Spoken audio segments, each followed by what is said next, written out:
Hello, welcome back to our channel. I am your host, AS the Million, and it is a pleasure to have you with us again for this informative series on mediation. In today's episode, we'll be looking at the mediator's role, including the required skills and ethical responsibility in driving the mediation process. The role of a mediator is to help the parties to a dispute communicate effectively for the amicable resolution of the issues which form the basis of the dispute. The mediator sets the rules for discussion so that everyone can speak freely without being interrupted, disrespected, or threatened. They guide the conversation, making sure each person gets equal time to share their thoughts. The mediator also helps turn anger or negativity into calm, neutral and constructive atmosphere. The duty to remain neutral and impartial. Neutrality is the cornerstone of the mediator's role.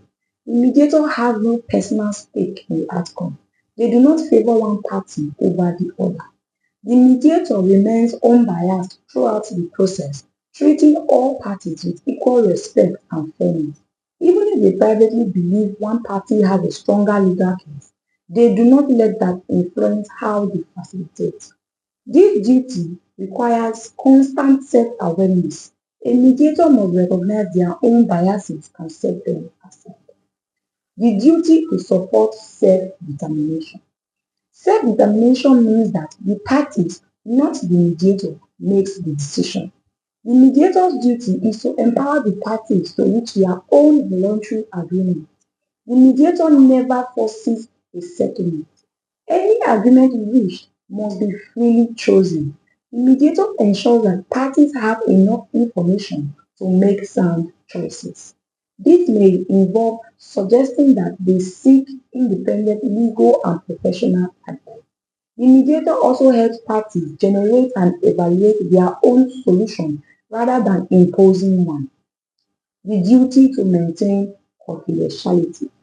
Confidentiality is what allows parties to speak openly and honestly. A mediator has a strict duty to protect the privacy of the process. What happens during mediation proceedings stays in the mediation proceedings. This includes discussions, offers, and admissions made during mediation that cannot be used later in court if the mediation fails.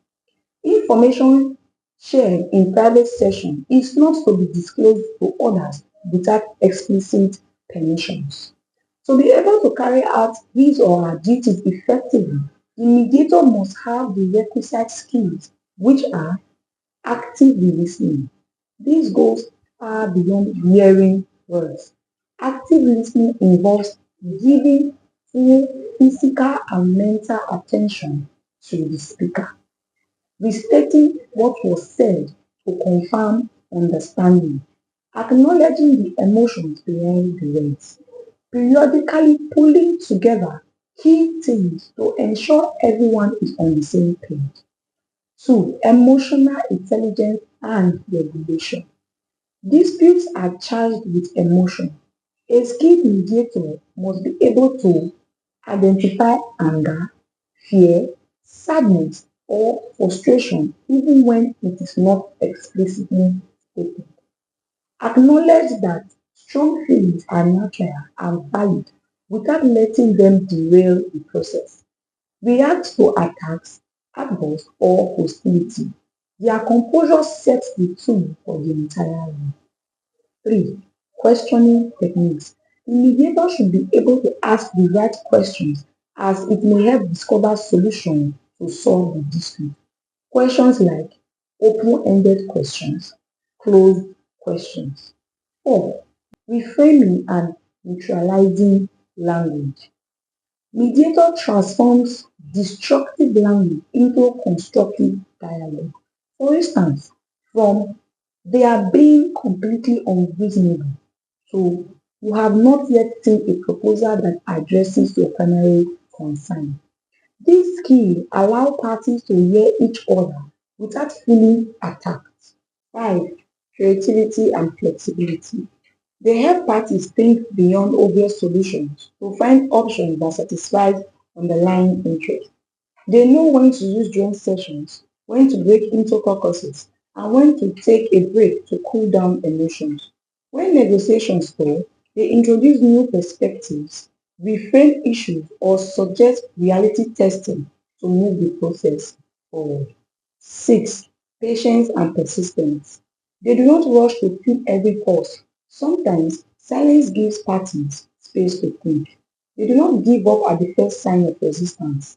They understand that breakthrough often comes after periods of frustration. What then are the ethical responsibilities of a mediator? Ethics are the guardrails that keep the mediation process trustworthy and fair. Most mediators adhere to established code of conduct, such as those from the American Arbitration Association, the Association for Conflict Resolution, or local judicial standards. The core ethical principles include self-determination. We touched on this as a duty, but it is also the foremost ethical principle. A mediator must not manipulate, coerce, or unduly influence parties towards a particular outcome. The parties must own both the process and the result. Competence.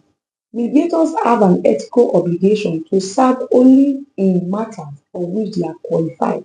This means possessing adequate training and experience, understanding the cultural, legal, and technical context of the dispute, declining to serve if they lack the necessary expertise. 3. Conflicts of interest.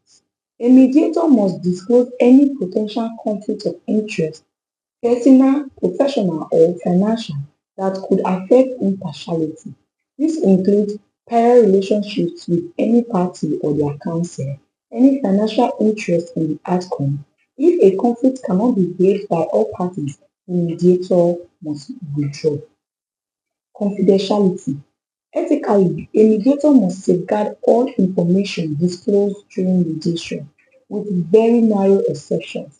They must also ensure that all participants understand the limits of confidentiality before the process begins.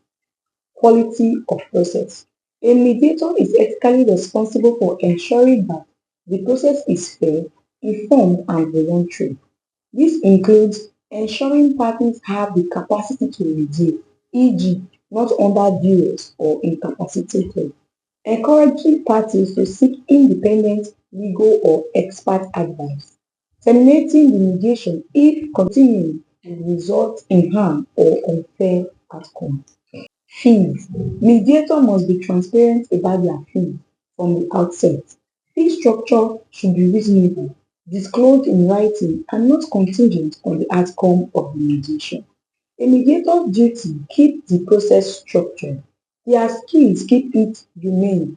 Their ethical responsibility keep it trustworthy. Together, these elements form the backbone of effective dispute resolution. Thank you for watching. See you in our next episode. Kindly like, share, and subscribe to our channel.